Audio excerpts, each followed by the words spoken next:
अस्सलाम वालेकुम नाज़रीन, बोलता पाकिस्तान पे एक दफ़ा फिर से वेलकम। नाज़रीन, बड़ा अहम इंकशाफ किया है इसहाक डार ने 23 मई के हवाले से, और इसमें शहबाज शरीफ के इस्तीफ़े के बारे में बात हुई है। क्या मामला है, क्या खबर है, इसके ऊपर बात करेंगे। दूसरे नंबर पर राजा बिशारत वज़ीर क़ानून पंजाब की ऑडियो लीक हुई है, क्या बात कर रहे हैं उसमें, उसके ऊपर बात होगी। लेकिन मोस्ट इंपॉर्टेंट जो सबसे अहम बात है, FATF की जो रेटिंग है उस हवाले से बात हुई है। उस हवाले से फ्रांस से जो बात की गई है, जो मुरासला पहुंचाया गया है पाकिस्तान को, और जो मीटिंग्स चल रही हैं इस वक्त अंदर खाते कि किस तरीके से PTI की जो मनी लॉन्ड्रिंग है वो अफेक्ट कर रही है, FATF की जो रेटिंग है उसको, उसके ऊपर बात करेंगे। लेकिन अगर अभी तक आपने हमारा यूट्यूब चैनल सब्सक्राइब नहीं किया तो काइंडली कर दीजिए, और अगर आप फेसबुक पे हमें फॉलो कर रहे हैं तो वहाँ से लाइक, शेयर और कमेंट ज़रूर कर दीजिएगा। नाज़रीन, बढ़ते हैं अभी तक की जो अपडेट्स हैं उनकी तरफ। इसहाक डार की तरफ से अभी अभी एक अपडेट आई है कि इंकशाफ उन्होंने किया है कि 23 मई को नवाज शरीफ की तरफ से वाज़ेह पैगाम दे दिया गया था शहबाज शरीफ को कि वो अपना इस्तीफ़ा दें और हुकूमत को ख़त्म करें और मामला जो हैं इनके हवाले करें और वहाँ से निकलें। मामला क्या है, इसके ऊपर जब हमने बात की है और इसके ऊपर थोड़ी सी रिसर्च की है तो आपको ये मालूम होना चाहिए कि ये क्या इसके अंदर हकीकत है और क्या वाक़या हुआ था। नाज़रीन, इसहाक डार के मुताबिक 23 मई को यानी इमरान खान का जो धरना था, लॉन्ग मार्च था, उससे 2 दिन कबल इस्तीफ़ा रेडी था शहबाज शरीफ का। नवाज शरीफ की उसके ऊपर क्लियर हदायत थी कि आप गवर्नमेंट से निकलें, हम लोगों ने जो कुर्बानी देना थी हम लोगों ने दे दी है कुर्बानी, इस शख्स को हटा दिया है। अब जो नेक्स्ट जो चीज़ें हैं हम अपने ऊपर ये सारा बर्डन नहीं लेना चाहेंगे, और जो कुछ पाकिस्तान के साथ किया गया है, किस तरीके से इस शख्स के ऊपर इन्वेस्टमेंट करके पाकिस्तान की आवाम को, पाकिस्तान की नेक्स्ट जनरेशन को, जमहूरियत पसंद लोगों के ख़िलाफ़, सियासतदानों के ख़िलाफ़ और पाकिस्तान को चलाने वालों के ख़िलाफ़ किया गया है, इस सारे माहौल के अंदर हम कंफर्टेबल नहीं हैं और हम हुकूमत नहीं करेंगे। हम देखेंगे कि ये जो इनका फैलाया हुआ रायता है ये खुद ही इसे किस तरीके से समेटते हैं। जब ये समेट लेंगे तो फिर हम आकर भी सियासत कर लेंगे और हम आकर भी पाकिस्तान को की रखवाली कर लेंगे। हम पाकिस्तान के लिए दुआ गो हैं और पाकिस्तान के लिए हमारी जो नेक ख्वाहिशात हैं वो उसके साथ रहेंगी। लेकिन इनफ इज़ इनफ, जो इन्होंने किया है उसमें हमारे साथ जो जो कुछ हुआ है, हम लोगों ने गोलियां भी खाई हैं। जिस तरीके से एहसन इकबाल के ऊपर एक मजमे के अंदर गोली चला दी गई, जिस तरीके से इन्हें जलील ख्वार किया गया, जिस तरीके से अवाम जो हैं वो इनको ट्रीट करते रहे, और जिस तरीके से माइंड सेट बनाया गया, अब ये बारी है इस्टेब्लिशमेंट की कि वो ये जूते खाएं, ना कि हम सियासतदान जो हैं इस सारी चीज़ की सज़ा भुगतें। शहबाज शरीफ ने इसके ऊपर अपना इस्तीफ़ा रेडी किया, अपनी कबीना को, अपने करीबी लोगों को सब कुछ इन्फॉर्म किया और इस्तीफ़ा के लिए उन्होंने तैयारी पकड़ ली। लेकिन उस वक्त फिर इस्टेब्लिशमेंट ने दोबारा से आकर इनके पाँव पकड़े, इनके साथ निगोसिएशन किया, जरदारी साहब को इसके अंदर इन्वॉल्व किया, और उसके बाद फिर मामला आगे की तरफ निकले। और इसहाक डार का कहना है कि लेकिन उसके बाद फिर लॉन्ग मार्च शुरू हो गया, लॉन्ग मार्च की तैयारियां शुरू हो गई। उनको रोकने के लिए फिर हिकमत अमली जो थी वो तय की गई, और उसके अंदर फिर इस्टेब्लिशमेंट ने पूरा पूरा साथ दिया हुकूमत का, और उन्हें श्योरिटी दी कि नेक्स्ट के लेवल जो होंगे, नेक्स्ट जो मामला होंगे उसके अंदर भी हम आपके साथ चलेंगे और आपको पूरी पूरी सपोर्ट करेंगे। और उसके बाद फिर मामला आगे की तरफ बढ़ना शुरू हुए, और फिर पाकिस्तान, और फिर सैलाब आ गया, सैलाब के जो मामला हुए, फिर उसके बाद पाकिस्तान को इन्होंने एक ट्रैक के ऊपर लाना शुरू किया। लेकिन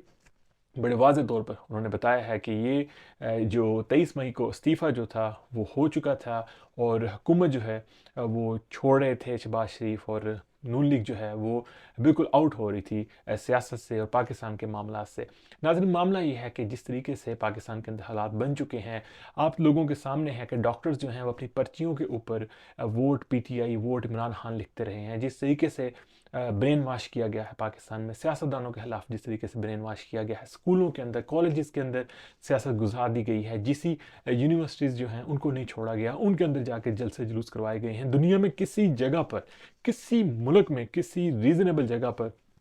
इस चीज़ की मिसाल नहीं मिलती कि किस तरीके से इन्होंने सियासत को, सियासतदानों को गंदा किया, और अपने एक फिगर को इन्होंने लॉन्च किया, अवाम के जहनों में भर दिया उसे, और अपनी हर मुसीबत का जो इलाज है वो उसे पोर्ट्रेट ऐसा किया कि यही शख्स आपकी जो तमाम मसाइल हैं उसका ये इलाज कर सकता है। और इसी वजह से आज पाकिस्तान जो है उसके ये हालात हैं। और जो पाकिस्तान में इस वक्त चल रहा है, जिस तरीके से ऑडियोज़ लीक हो रही हैं, अभी जो राजा बशारत की भी ऑडियो लीक हुई है, उसमें वो अपनी जो मुबैना बीवी हैं या जिनसे भी वो बात कर रहे हैं, मेरे ख्याल से ये एक कोई अच्छी हरकत नहीं है।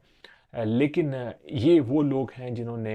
इन लोगों का साथ दिया, इन लोगों के साथ खड़े हुए। आज की भी जो मैं वीडियो देख रहा था जिसमें इमरान खान की जो हंगामी लैंडिंग हुई है, उसमें फिर राजा बशारत ने जाके जिस तरीके से वो अपनी कैंपेन रन कर रहा है वो बंदा, जिस तरीके से ट्विटर के ऊपर वो बंदा जाकर टीसियाँ कर रहा है, तो इन चीज़ों से जो दूसरी साइड है वो इनको एक्सपोज करने की कोशिश कर रही है। लेकिन मेरा नहीं ख्याल कि ये इस तरह की जो ऑडियोज़ हैं या इस तरह की जो चीज़ें हैं, ये ब्रेन वॉश जो किया गया है सालों साल तक, जो 2 डिकेड जिसमें लगे हैं, और आखिरी 1 डिकेड जो है उसमें जितना ब्रेन वॉश किया गया है आवाम का, और ख़ास तौर पर स्कूलों के बच्चों का, कॉलेजेस का,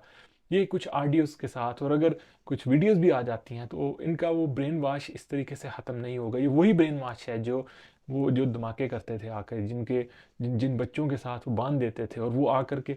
सब कुछ करते थे, वो ब्रेन वॉश था। उन्हें बचपन से लेके उनको समझाया जाता था, बताया जाता था, बार बार बताया जाता था। यही चीज़ अब हमारी आवाम के साथ हो चुकी है। इस ब्रेन वॉश का जो तोड़ है वो बड़ा बड़ा लंबा एक टाइम लगेगा। इसकी काउंसलिंग की ज़रूरत है आवाम को। उन्हें बताना पड़ेगा कि किस तरीके से पाकिस्तान बना, फिर जो सियासतदानों की जो इसके अंदर खिदमात हैं वो क्या हैं, मुल्क चलते कैसे हैं, मुल्क चलाने के लिए कौन कौन लोग ज़रूरी होते हैं, अच्छे बुरे हर जगह पे होते हैं, उन्हें बताने की ज़रूरत है। और सियासत को खेलों से, तलीम से, इन सारी चीज़ों से दूर करने की ज़रूरत है। हाँ, उन्हें शऊर दें, लेकिन वहाँ पर दें जहाँ पर उनकी ज़रूरत है। अगर इस तरीके से इनके साथ ये खेल खेला गया, जिस तरीके से अब ऑडियोज़ भी आ रही हैं, मेरा मेरा पर्सनली ख्याल है कि ये चीज़ें उल्टा अवाम को मज़ीद मुतनफ़र करेंगी और मज़ीद मुल्क के अंदर इंतशार फैलाएंगी और मज़ीद पाकिस्तान की जो तबाही है ये उस तरफ चीज़ें चली जाएंगी। इसके लिए इन्हें बड़ा कॉन्क्रीट किस्म का एक कोई हल ढूंढना होगा, वरना पाकिस्तान की जो मसाइल हैं वो मज़ीद बढ़ते जाएंगे। लास्टली जो न्यूज़ है, बड़ी ही तकलीफ़ दह ये एक और ख़बर है कि FATF की तरफ से भी पाकिस्तान के साथ जो बात चल रही है उनकी, उसमें उन्होंने कहा कि जिस तरीके से PTI के जो मनी लॉन्ड्रिंग के जो केसेस सामने आए हैं, जिस तरीके से पैसा जो है बैरून मुल्क से पाकिस्तान में गया है और फिर मदरसों के अंदर से जाके वो पकड़ा जा रहा है और वहाँ से फिर जिस तरीके से ये यूज़ कर रहे हैं इलीगल तरीके से, तो इसके ऊपर पाकिस्तान के ऊपर हमें तहफ़्फ़ुज़ात हैं। और इस चीज़ को इनका जो फ्रेमवर्क है जिसके ऊपर इस वक्त डिबेट चल रही है, उसके अंदर ये डिस्कशन होना शुरू हो गई है कि एक ठीक है, मजहबी जमातें जो हैं उनको आपने कंट्रोल किया है, उनकी जो फंडिंग है वो आपने कंट्रोल की है, लेकिन इस तरह एक सियासी जमात जो है वो जिस तरीके से बाहर से फंडिंग लेकर जा रही है, यहाँ से पैसा पाकिस्तान के अंदर जा रहा है, मनी लॉन्ड्रिंग हो रही है, जिस तरीके से बड़े पैमाने पर मनी लॉन्ड्रिंग हो रही है। और इसमें जब उन्होंने FIA से कुछ रिकॉर्ड जो है वो तलब करवाया है और उसमें जो चीज़ें देखी हैं तो बड़ी वो हिला देने वाली वो रिपोर्ट्स हैं। उसकी बेसिस पे FATF दोबारा से पाकिस्तान के लिए मसाइल खड़े कर सकता है। और उसमें उन्होंने पाकिस्तान को कहा कि पाकिस्तान ने जो है इसके अंदर मैक्सिमम जो इन्वेस्टिगेशन वो करे, और ये जो इन्वेस्टिगेशन है वो हमारे साथ शेयर भी की जाए, कितनी ट्रांसपेरेंट ये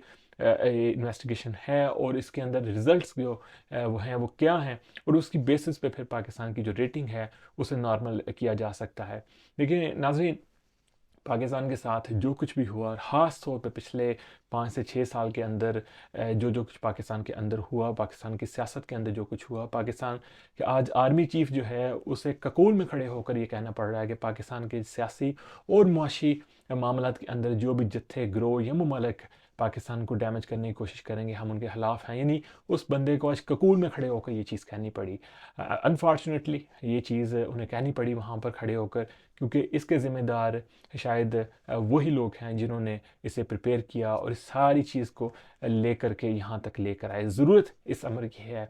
कि इस सारी चीज़ का एक कॉन्क्रीट किस्म का एक सलूशन ढूंढा जाए, उन लोगों के हवाले पाकिस्तान किया जाए, एक थिंक टैंक हो जो इन सारी चीज़ों को सोचे और फिर उसके ऊपर इम्प्लीमेंटेशन करवाए और आवाम तक जो सच है, जो असल जो हकीकत है वो उन तक पहुंचाई जाए, उन्हें बताई जाए कि पाकिस्तान के साथ हुआ क्या है और आगे क्या करना है, आगे का क्या प्लान है। बहुत सी चीज़ों पर से इस्टेब्लिशमेंट को विड्रॉ करना होगा, उन्हें बहुत सी चीज़ें जो हैं, बहुत से राइट्स जो हैं वो सियासतदानों को देने होंगे। इस वक्त आ गया है कि वाकई में जिस तरह से अगर वो कहते हैं कि हम न्यूट्रल हो चुके हैं, तो उन्हें साबित करना होगा कि वो वाकई में न्यूट्रल हो चुके हैं, वक्ती तौर पर, जुज़वी तौर पर न्यूट्रल नहीं हुए, वो वाकई में न्यूट्रल हुए हैं और वो चाहते हैं कि पाकिस्तान का निज़ाम, पाकिस्तान की अवाम, पाकिस्तान के अवाम के नुमाइंदे और हकीकी नुमाइंदे जो अवाम के अंदर से उठ कर आगे आएँ,